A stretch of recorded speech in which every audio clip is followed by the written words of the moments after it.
생명샘 솟아 눈물 골짝 지나갈 때에 모자라 열매 맺히고 웃음소리 넘쳐나리라. 이곳에 생명샘 솟아 눈물 골짝 지나갈 때에 모자라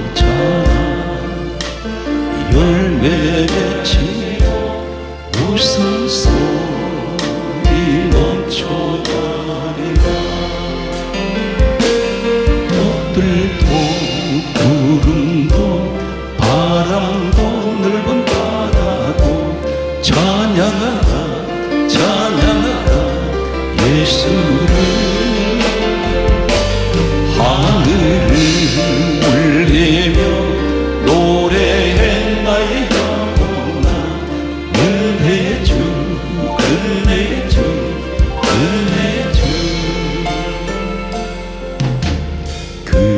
그날에 하늘이 열리고 모든 이가 보게 되리라.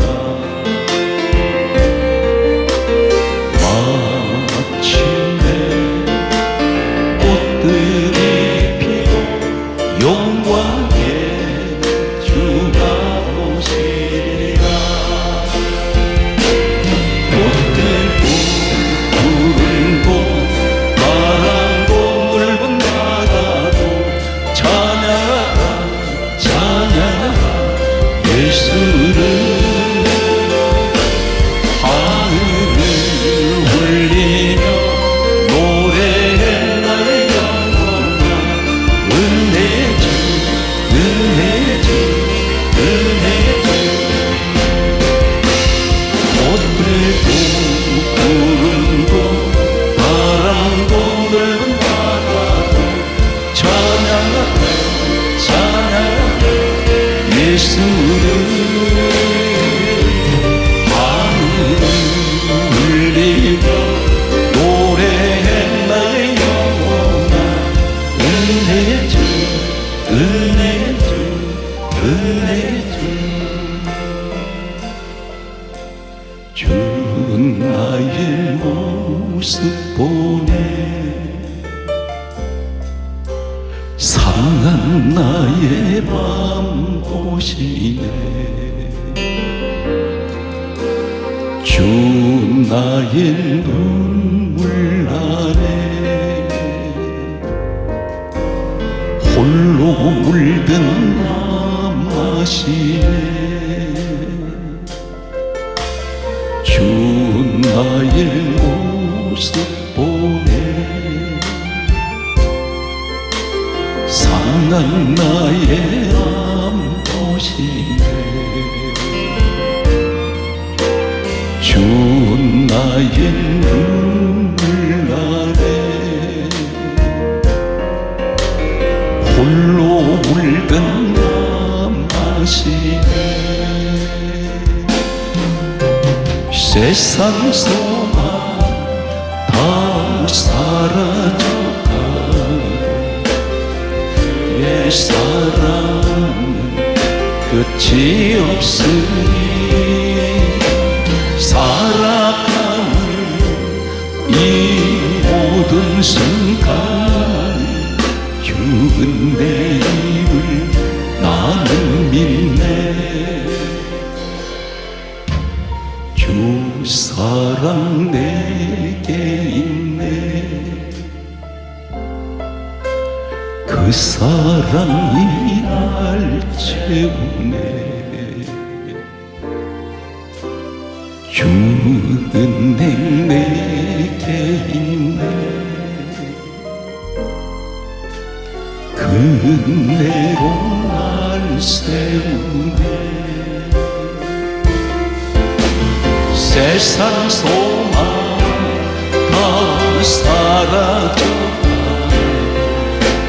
주 주의 사랑 끝이 없으니 살아가는 이 모든 순간 주의 힘을 나는 믿네. 세상 소망 다 사라져 주의 사랑은 끝이 없으니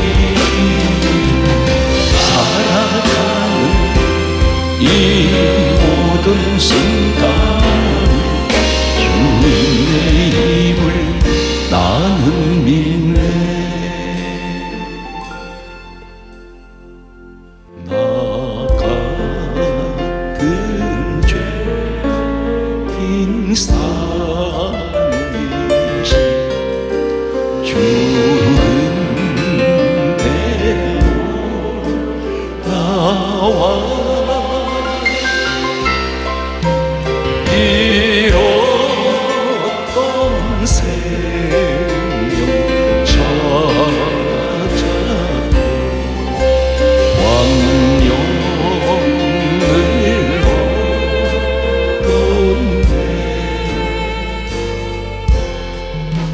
큰 죄 악에서 건지신 주은 대로 나와 나처럼 믿은 그 시간 귀하고 귀하다. 이제 끝내가 선 것도 주님의 은혜라. 또 나를 찾아오냐니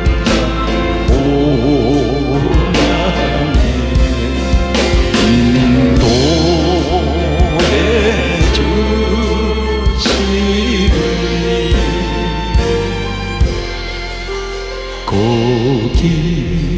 거기서 우리 영원히 주님의 은혜로 해처럼 맑게 살면서 주 찬양하리라.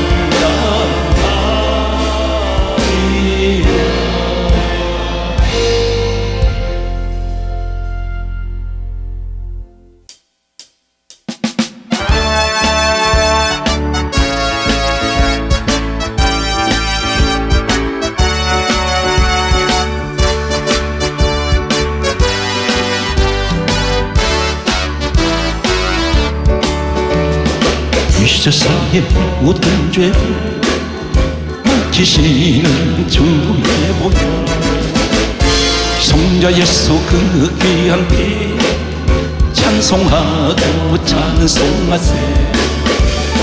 주님 앞을 멀리 떠나가 길을 또 헤맬 때에 너의 뒤를 따라오사 친히 구원하셨도다.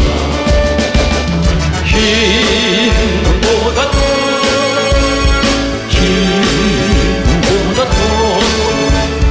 주의 흘리신 보혈로 깊게 씻어주옵소서. 다시 왕을 쓰셨소니 피로 얼굴 물드셨고 십자가의 모진 고통 나를 위해 당하셨네. 말로 형용할 수 없는 그 구세주의 구속하신 은혜와 크신 사랑 찬송하고 찬송하세. 흰 눈보다도 흰 눈보다도 주의 흘리신 보혈로 귀에 씻어주옵소서.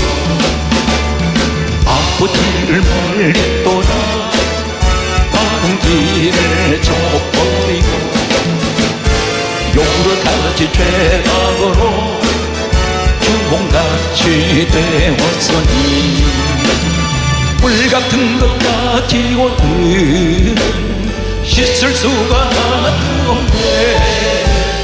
주여 귀한 보배 피로 날 정결케 하옵소서. 흰 눈보다도 흰 눈보다도 주의 흘리신 보혈로 빛게 씻어주옵소서. 예수 사랑하시는 거룩하신 말일세. 우리들은 약한 예수 권세만 보라. 날 사랑 할렐루야 날 사랑 주여 날 사랑하신 성경의 성례.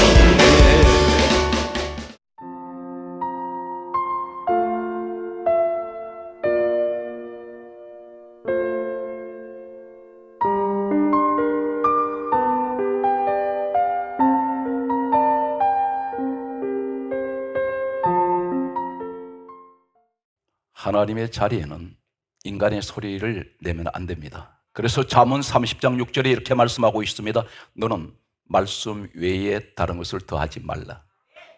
다른 것을 더하면 내가 너를 책망하겠고 너는 거짓말하는 자가 될까 두려우니라. 예배 중에 헛예배 드리는 사람이 있습니다. 우리 주님이 직접 하시는 말씀이 마태복음 15장 7절에 외식하는 자들아. 이 외식하는 자들 누구를 향해 하시는 말씀이냐면 소위 하나님을 믿는다는 그 당시 사람들입니다.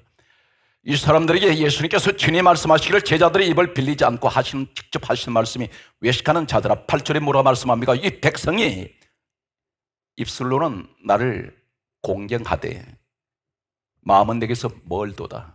이유가 무엇인지 아십니까? 사람의 계명을 교훈 삼아 가르치니 나를 헛되이 경배하는도다. 사람의 계명이 무슨 말이냐면 성경 말씀 아니라는 것입니다. 하나님의 말씀이 아닙니다. 인간의 지식적인 이야기, 인간의 철학적인 이야기, 인간 세상 이야기를 가르치고 있으니 사람의 계명, 인간이 만들어낸 이야기입니다. 하나님의 말씀은 성경 66권밖에 없습니다. 제가 왜 이 말씀을 강조하느냐면 여러분이 가지고 계시는 이 성경 66권은 약 1600년 동안 기록되었습니다. 구약은 약 1500년, 신약 성경은 약 100년 동안 기록이 되었습니다. 그 역사가 약 1600년 동안에 학자들 사이에서는 견해가 조금씩 다릅니다만은 전 성경을 기록한 사람은 1600년 동안 약 33명에서 34명으로 알려지고 있습니다. 어떤 학자는 이보다 더 많은 숫자를 이야기하기도 합니다. 그런데 그들은 동시대의 인물이 아닙니다. 각자가 태어난 곳이 다릅니다. 시대도 다릅니다. 장소도 다릅니다. 신분도 다릅니다. 왕으로 있던 다윗이 시편을 기록했는가 하면 솔로몬이 잠언서를 기록했고 전도서를 기록했는데 오늘 어떤 이들은 포로 생활에서 성경을 기록하기도 합니다. 그런데 66권 약 1600년 동안에 기록했던 이 성경을 성경 말씀은 이렇게 기록합니다. 이사야 34장 16절을 제가 강조하고 넘어가겠습니다. 여러분에게 말씀이 얼마나 중요한지를 여러분에게 소개합니다. 너희는 여호와의 책을 읽어보라. 성경 말씀을 말씀하고 있습니다. 그러면 사실 말씀이 여호와의 입이 이를 명령하셨고 그의 영이 이것들을 모으셨습니다. 성령께서 성경 66권을 모으셨습니다. 기록하게 하신 분은 하나님이시고 기록한 자는 사람이 기록을 했습니다. 오늘 여러분이 이 말씀이 어떤 말씀인지 아십니까? 오늘 성경 말씀에 보게 되면 하나님은 말씀으로 천지를 창조하셨습니다.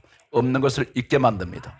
예수님께서는 죽은 나사로도 썩어서 시체가 냄새가 나는 나흘이 되었을 때도 무덤 문을 돌을 굴려내라 말씀하시더니 무덤 밖에서 말씀합니다. 나사로야 일어나 나오라 할 때 말씀에 부딪힐 때에 썩은 시체가 살아납니다.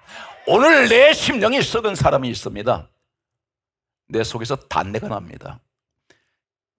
마음속에 묻어둔 피고름이 질질 흐르는 내 속에 상처를 가지고 있는 분이 있습니다. 그런데 오늘 주님께서 주시는 이 말씀을 듣는 순간에 내 마음속에 썩어서 냄새나는 피고름이 질질 흐르는 그러한 내 마음의 상처가 있달지라도 주님 말씀에 부딪히면 오늘 치료될 줄로 확신합니다. 성경 말씀은 이렇게 기록합니다. 사도행전 10장 44절에 성령께서는 오늘 이 자리에 말씀 듣는 사람에게 내려오십니다. 오늘 현장이 되시길 바랍니다. 오늘 그 말씀을 믿음으로 받으셔야 됩니다.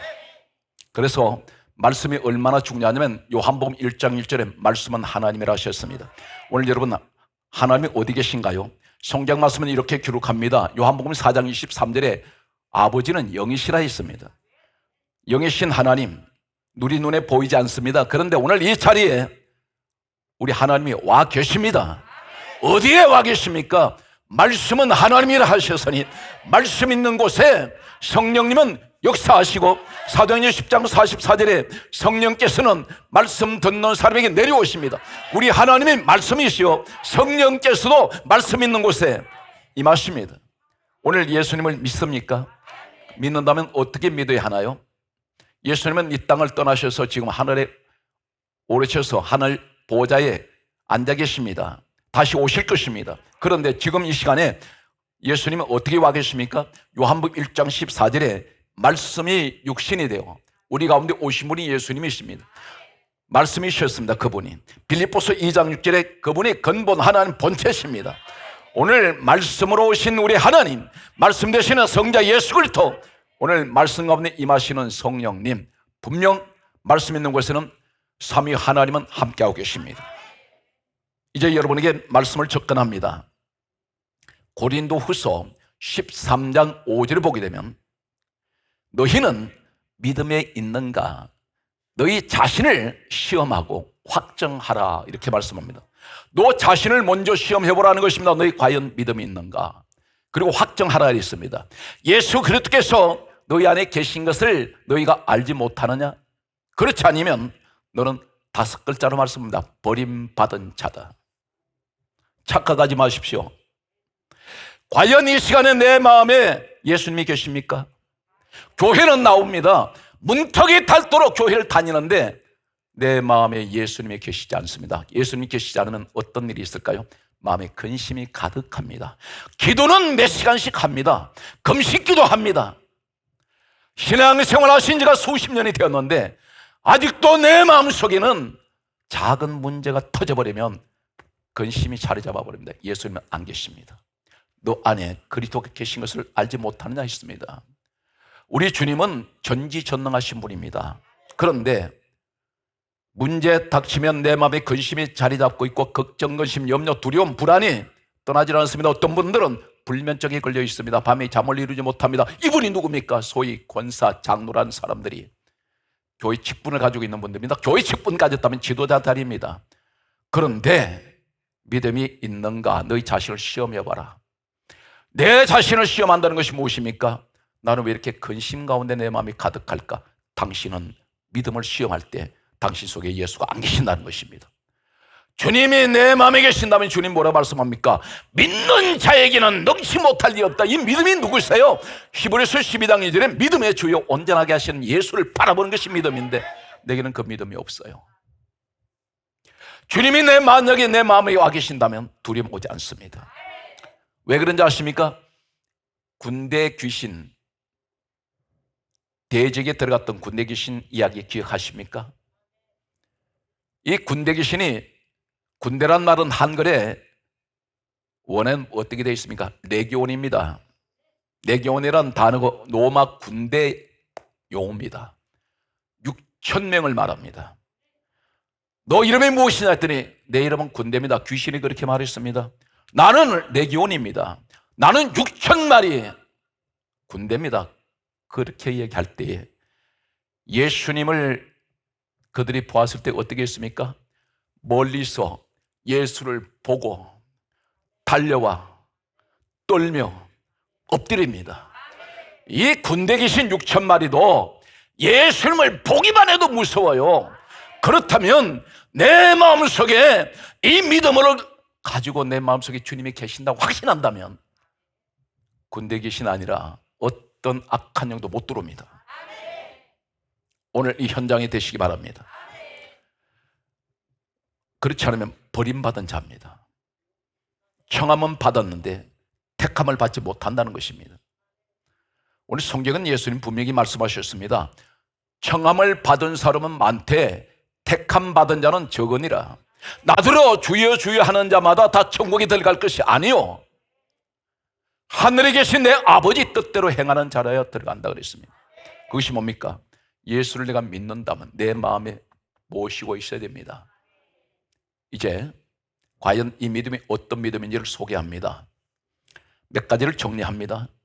이 땅에 오신 예수 그리스도께서 누구십니까? 묻는다면 내 입에서 이 고백이 있어야 됩니다. 그분은 이 땅에 오신 하나님의 아들이십니다. 이 고백이 있어야 됩니다. 예수님이 이 땅에 왜 오셨습니까? 물을 때에 마태복음 1장 21절에 이름을 예수라라. 이는 자기 백성을 죄에서 구원하시기 위해서 오셨습니다.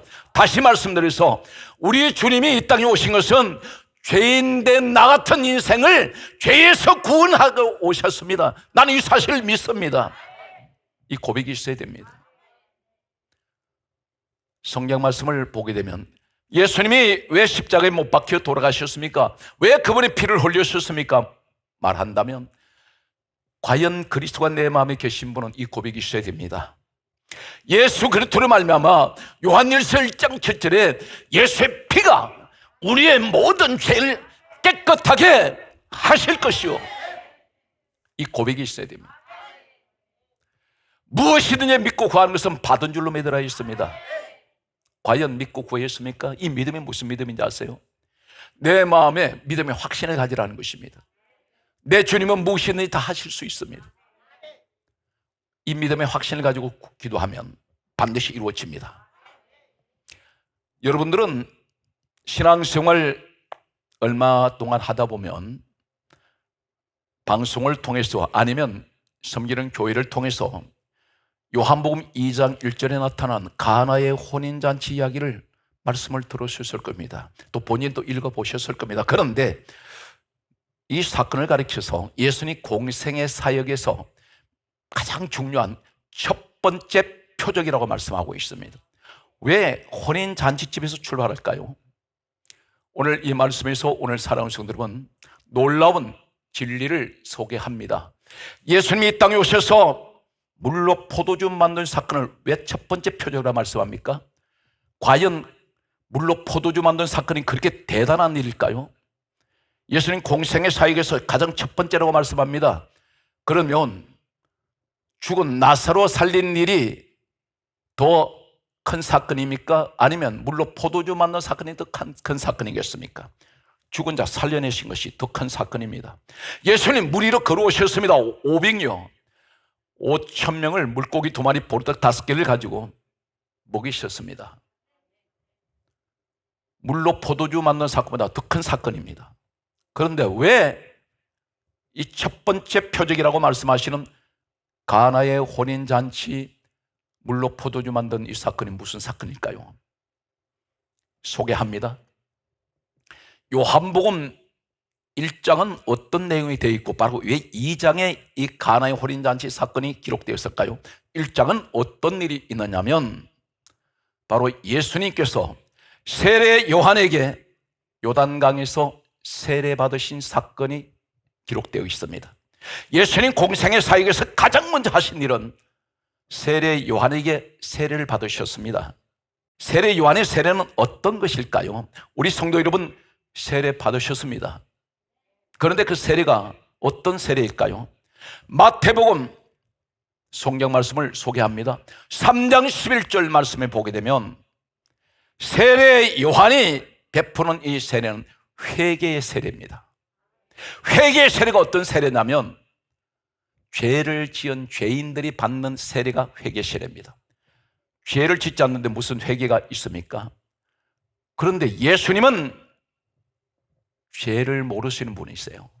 이 사실을 이렇게 기록합니다. 고린도 후서 5장 21절에 정확하게 말씀하시기를 우리 예수님은 죄를 알지 못하신다 했습니다. 전혀 죄를 모르시는 분이세요. 마치 하얀 백제와 같습니다. 험없고 티 없고 거룩하시고 순결하신 분이 우리 예수님이십니다. 죄가 무엇인지 모르십니다. 성경은 이 사실을 그렇게 강조합니다. 그런데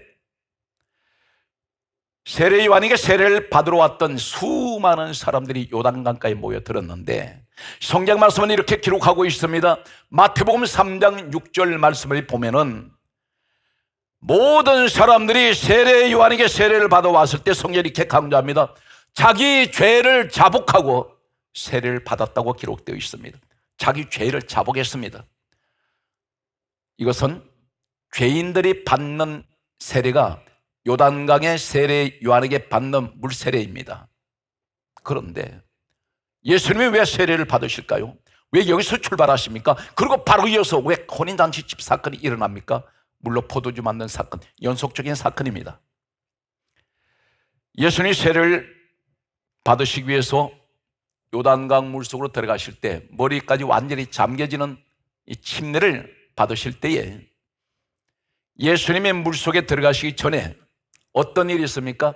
수많은 사람들이 어린아이부터 노인에 내리까지 성별 상관없이 요단강 물속에 수많은 사람들이 세례를 받았습니다.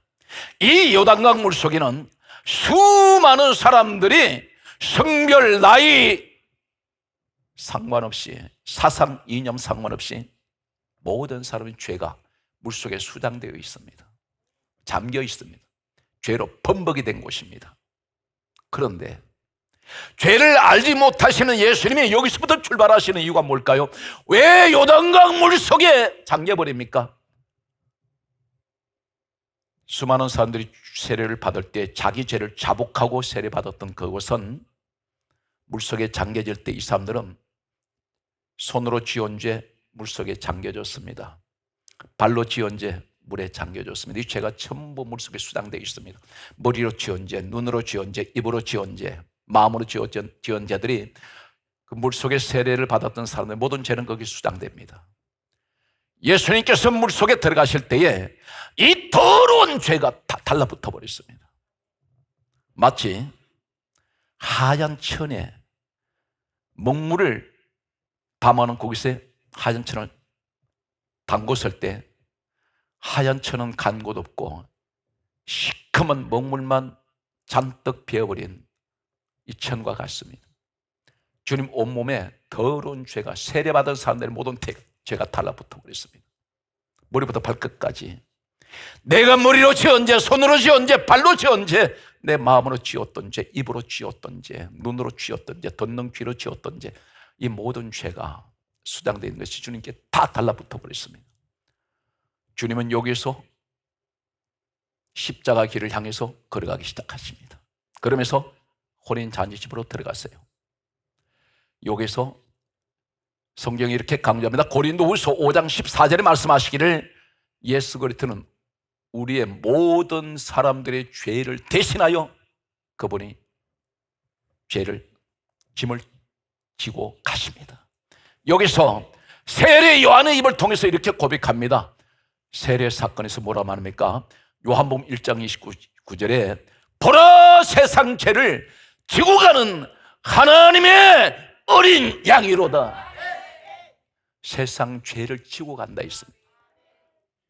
그 말씀이 바로 세례 요한의 세례를 주었던 물속에 들어가서 나오실 때 저분은 세상 죄를 지고 가는 주님이시라는 것입니다.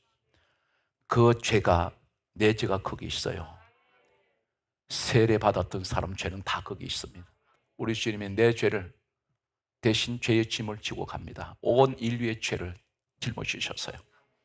그러면서 가신 곳이 바로 이어서 2장이 시작되면서 2장 1절에 혼인 잔치집이 시작됩니다. 여기에 주목하세요. 예수님이 죽으시면 이 땅에 오신 것은 죄인들에게는 축제입니다. 내가 죽어야 될 십자가의 자리에 예수님이 대신 십자가에 죽으셨어요. 죄는 내가 지었는데 죄값은 주님이 치르세요. 나는 사형 집행당해야 될 자입니다. 난 지옥 갈 인생이야. 예수님이 오셔서 나를 천국 가게 하셨어요. 예수님이 오셔서 내 모든 더러운 죄의 짐을 대신 져주셨습니다. 오염되어 버렸던 내 더러운 죄를 전부 벗겨냈어요. 그러면 우리는 당연히 잔치가 되어야 됩니다. 축제예요. 혼인잔치집에는 두 가지 포도주가 있습니다. 정신 차리고 들으시기 바랍니다. 단순하게 물로 포도주 만든 이 기적 사건을 얘기하지 마십시오. 주님이 이 땅에 물로 포도주 만들러 오신 분은 아닙니다. 무엇을 얘기하는지 아십니까? 성경 말씀은 이렇게 기록합니다. 예수님이 혼인잔치집에 돌아가실 때 성경 바로 이어서 뭐라 말씀합니까? 요한복음 2장 3절에 포도주가 떨어진지라. 공교롭게도 왜 포도주가 떨어집니까? 우리는 흔히들 말하기를 잔치집에 포도주가 없으니 낭패입니다. 왜 그런 얘기를 하세요? 성경 말씀은 요한복음 5장 39절에 예수님 친히 말씀하시기를 이 성경은 내게 대하여 증언하는 것이다. 예수님 이야기라는 것입니다. 그럼 포도주 사건이 뭘 말합니까? 예수님 오시기 전에 직전까지 있던 포도주 바닥나 버렸습니다. 없어져 버렸습니다. 더 이상 이 포도주는 나오지 않습니다. 대신 예수님이 주시는 포도주가 있어요. 이 포도주는 퍼내고 퍼내도 바닥이 나질 않아. 성경 말씀 옮겨갑니다. 예수님께서 십자가를 지시기 전에 만찬 자리에서 하신 말씀이 있습니다. 마태복음 26장 27절로 28절에 말씀하시기를 잔을 주시면서 하신 말씀이 받아 마시라. 포도주입니다. 받아 마시라 말씀하시면서 이것은 죄 사함을 얻기 위하여 흘리는 바 나의 피, 언약의 피다. 예수님 피라는 말입니다. 우리가 성찬 왜 합니까? 성찬할 때 포도주 마십니다. 이 포도주는 예수 피를 말씀합니다. 이 포도주를 마시는 사람은 예수 피는 어떤 의미를 가지고 있을까요? 요한복음 6장 54절에 영생의 복이 있습니다. 오늘 그렇다면 혼인 잔치집의 두 가지 포도주는 어떤 것을 의미하냐면 예수님께서 이 땅에 오심으로 구약시대의 모든 것은 마감이 되어버립니다. 구약시대에 얼마나 많은 짐승들이 죽어갔습니까? 예수님 오시면서 새 포도 주신 것은 예수 피를 말씀합니다. 분명 포도주는 피를 의미한다고 했습니다. 그렇다면 구약시대에 어떻게 짐승들이 제사 때마다 죽었는지 아십니까? 출애굽기 29장 38절에서 42절 말씀 보게 되면 간단하게 소개하면 하나님이 이렇게 말씀하셨습니다. 너희는 매일 아침과 저녁에 어린 양을 잡아다가 나한테 제물 드려라. 아침 저녁에 매일같이 죽어갔습니다. 왜 죽습니까? 짐승들을 죽여서 흘리는 그 피는 백성들의 죄를 씻는 제물입니다. 피를 흘려야 죄를 용서받을 수 있습니다. 그런데 이 피는 예수님께서 이 땅에 오시기 전에 수많은 희생 제물들이 매일같이 죽어갑니다. 그런데 이 피는 완전하지가 않아요. 완전한 속죄가 안 됩니다. 그래서 매일같이 죽습니다. 그러면 성경 말씀은 이 사실에 관해서 과연 그럴까요? 여러분에게 정확하게 소개합니다. 히브리서 7장 27절 말씀에 보게 되면 죄를 위하여 날마다 제사 드리는 것 같이 할 필요가 없으니 예수님이 죽으심으로 어떤 일이랍니까? 그가 단번에 뭔지 아세요? 이제는 더 이상 예수님이 죽음으로써 더 이상 어떤 누구도 죄 때문에 죽어갈 일이 없습니다. 예수님이 여기서 마감시켜버립니다. 단번에 자신의 피를 흘려 이것을 이루셨다 말씀합니다. 좀 더 구체적으로 말씀드릴까요? 히브리서 9장 12절에 보면 염소와, 따라서요, 염소와 송아지 피로 하지 아니하고 거기에 따라서요, 오직 자기의 피로, 강력하게 소개합니다. 영원한 속죄를 이루셨느니라. 영원히 이 땅에 다시는 죄 문제로 어떤 재물도 예수님이 오시면서 완전히 마감을 시켜버립니다. 영원한 속죄를 이루셨습니다. 염소와 송아지, 구약시대에 계속 죽어갔습니다. 그런데 염소와 송아지 피로 아니하고 오직이란 말이 무슨 말입니까? 오직이란 말은 이 세상에 예수가 아니면 구원이 없어요. 오직 자기의 피로 영원한 속죄를 이루셨다 있습니다. 여러분이 예수님이 얼마나 소중한 분인지 아세요? 내 생활의 수단이 아니란 말입니다. 평소에 신앙생활 엉망으로 하다가 문제 닥치면 살려주세요, 응답해 주세요, 무엇을 하나님 앞에 강요하는 분들이 있습니다. 이런 사람 되지 마십시오. 나를 구원하신 그 은혜만 생각해도 내가 갚을 길이 없습니다.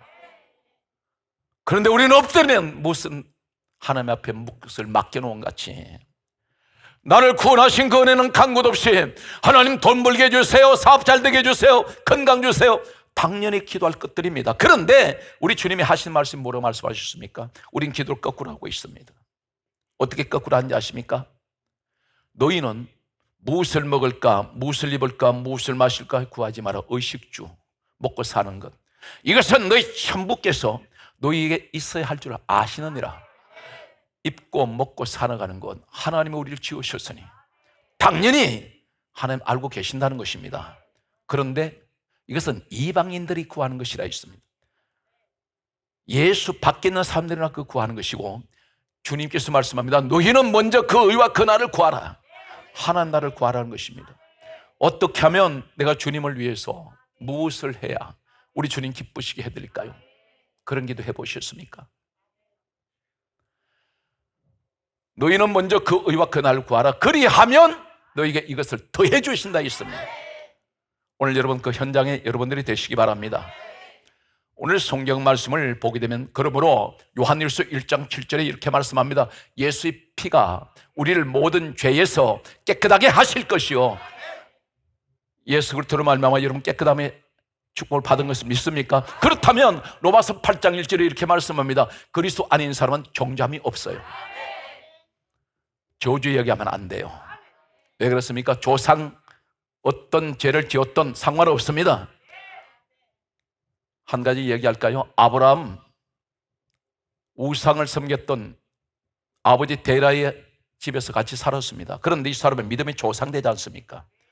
사람 성도는 중요한 것은 내가 예수 안에 돌아버리면 저주는 오지 않아요. 내가 예수 안에 돌아버리면 정죄함이 오지 않습니다. 그래서 나는 혹 저주받았는가, 나는 정죄받았는가, 이런 이야기 하시면 안 됩니다. 이 사람 믿음이 없는 사람이에요. 나는 구원받았습니다. 예수님이 내 주님이십니다. 나는 이 땅에서 장차 저 천국으로 분명히 나는 돌아갑니다. 이 믿음의 확신을 갖는, 그리고 기도 한마디를 하더라도 믿음을 가지고 구하세요. 반드시 믿고 구하는 것은 받은 줄로 믿으라는. 오늘 성경 말씀은 우리에게 계속해서 다음 같은 말씀을 합니다. 고린도전서 15장 3절에 말씀하시기를 예수 그리스도는 우리 죄를 위하여 죽으셨다고 분명히 말씀합니다. 그러면 여기서 사람 수 여러분, 우리는 지금 무엇을 바라봐야 됩니까? 분명 히브리서 12장 2절에 믿음의 주요 온전하게 하시는 예수를 바라보라 말씀하는데 무엇을 바라봐야 됩니까? 성경 말씀은 우리에게 이렇게 말씀하고 있습니다. 누가복음 24장 12절에 보게 되면 다음 같은 말씀을 합니다. 예수님께서 십자가에서 운명하셨을 때, 우리 주님은 십자가에 달리실 때에 어떤 모습이었습니까? 온몸이 상한 것이 하나도 없습니다. 머리에는 손가락만큼 굵은 가시로 관을 만들어서 머리에 씌워버렸습니다. 아프지 않게 씌웠을까요? 그냥 내리 눌러버렸습니다. 채찍을 가지고 채찍 끝에 짐승뼈가 낚시 바늘같이 아니면 날카로운 쇠붙이, 납덩어리 같은 것을 날카롭게 달아놓았습니다. 휘두를 때마다 살점이 떨어져 나갑니다. 수없이 등을 맞았습니다. 우리 주님께서 온갖 수모를 다 겪으시고 십자가에 못 박히시고 십자가에 달리셨을 때 손과 발에 못 박히고 창으로 옆구리를 찔렀는데 학자들 사이에서는 심장 가까이까지 관통했다고 있습니다. 주님 몸은 피투성입니다. 한 군데도 성한 데가 없습니다. 그가 찔림은 우리 허물 임하며 그가 상함은 우리 죄악을 인함이라. 그가 징계를 받음으로 우리가 평화를 누리고 그가 채찍에 맞음으로 나음을 입었도다. 구약은 이미 이렇게 예언하고 있습니다. 그런데 주님 시신이 내려왔습니다. 이때 아리마대 요셉이라는 사람이 예수님 시신을 거두었습니다. 이때 성경 말씀은 세마포로 주님을 쌌습니다. 머리부터 발끝까지 흰 천으로 완전히 시신을 쌌습니다. 예수님 모습은 전혀 보이지 않습니다. 흰 천으로 쌀 때에 온몸이 이 천 전체가 피범벅이 되어버립니다. 그런데 누가복음 24장 12절에 보면 부활하신 예수님을 만나러 무덤으로 갔을 때에 무덤에는 이 부활하신 주님 모습은 보이지 않고 따라하세요. 세마포만 보이는지라. 무슨 옷입니까? 피옷만 보이더라. 예수님 피만 보이는 거예요. 그런데 요한계시록 19장 7절에 보면 천국에 어린 양 혼인잔치에 아내들이 있습니다. 신부들. 하나님이 이렇게 말씀하세요. 어린 양의 아내 되는 자들에게 세마포 옷을 입도록 허락하라 그랬어요.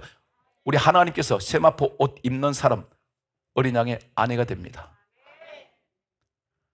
예수님이 세마포 이 옷 입으셨을 때 언제 입으셨어요? 죽으셨을 때 입었습니다.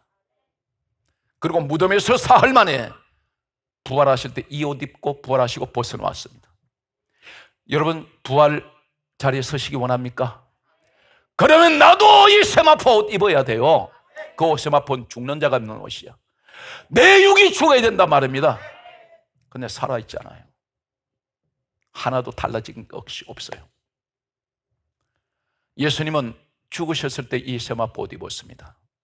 피옷. 그리고 다시 무덤에 살아나실 때 이 세마포 옷 입고 살아나셔서 벗어두었습니다. 무덤으로 갔더니 보이는 건 세마포밖에 없습니다. 사랑하는 성도 여러분, 무슨 것을 보러 가십니까? 하나님의 영광을 보기를 원합니까? 세상 명예를 찾아 예수님을 따라갑니까? 우리가 봐야 할 것은 무덤 속에 세마포만 봐야 됩니다. 내가 죽는 그 자리, 예수님 죽으신 자리. 주여, 내게는 주님의 그 죽으신 자리에 나도 서게 하소서. 오늘 성경 말씀은 이렇게 기록합니다. 갈라디아 5장 24절에 예수 그리스도의 사람은 자기 육체와 함께 정욕과 탐심을 십자가에 못 박았느니라. 우리 정욕과 탐심 뭡니까? 내 육이 못 박혀버려야 돼요. 진정 이 사람이 그리스도인입니다. 왜 예수 믿는 사람이 욕먹는지 아십니까? 한 사람 잘못해버린 교회 전체가 욕을 먹습니다. 세상 사람보다 더 못한 사람들이 있습니다. 변화가 되지 않은 사람, 육만 살아있는 사람. 우리는 껍데기 신앙이에요. 양파 껍질같이 까고 까도 껍데기만 나와요. 이런 신앙생활로는 청함은 받았는데 과연 내가 택함 받았다고 자부할 수 있겠습니까? 오늘 성경 말씀을 보게 되면 고린도전서 2장 2절에 이렇게 말씀합니다. 바울이 고백하기를 내가 너희 중에서 예수 그리스도와 그가 십자가에 못 박힌 것 외에는 나는 아무것도 알지 아니하기로 작정하였다. 우리 신앙에 내가 바라보는 목적이 나를 위해서 죽으신 예수 그리스도 십자가를 바라봐야 됩니다. 그 십자가 바라볼 때 어떤 생각을 합니까? 주여, 나도 저 십자가에 내 육이 못 박히게 하소서. 내가 아직도 살아 있습니다. 그래서 예수님 말씀하셨습니다. 너희가 나를 따라오려거든 자기 십자가를 지고. 이 십자가는 낭만인지 아십니까? 어떤 사람은 십자가 팽개쳐버린 사람이 있습니다. 혼자 걸어가요. 십자가 없이. 자기 십자가가 없습니다. 십자가는 내가 못 박히는 자리입니다. 주님 말씀합니다. 내가 죽었으니, 내가 너 위해서 죽었으니 너 나 위해 죽어라. 혼인잔치집에는 요단강에서 세례 받으시고 모든 인류의 죄를 짊어지시고 십자가 길을 걸어가실 때에 혼인잔치집에서 포도주 만드신 사건은 내가 이 너희들을 죄의 짐을 내가 대신 지고 가는데 너희들은 축제가 될 것이야. 혼인잔치집에서 만나자. 이것이 주님이 주시는 포도주. 목마르지 않습니다. 바닥이 나질 않아요. 영원한 속죄를 이루시는 예수의 피 사건을 말씀합니다. 오늘 성경 말씀을 정리하겠습니다. 갈라디아 성경 말씀의 6장 14절에 내게는 오직 예수 그리스도 십자가 외에는 결코 자랑할 것이 없노라. 주여, 주여, 주여, 역사여 주소서. 성령님, 이 민족의 아버지 하나님, 코로나 바이러스가 사라지게 하여 주옵소서. 아버지 하나님, 주님 피로 사신 교회마다 날마다 부흥케 하여 주시옵시며 아버지 하나님, 성도의 신앙이 회복되게 하여 주옵소서. 우리 목사님들 주의 종들에게 성령 충만을 주시옵소서. 주여 역사여 주옵소서. 할렐루야. 구하신 아버지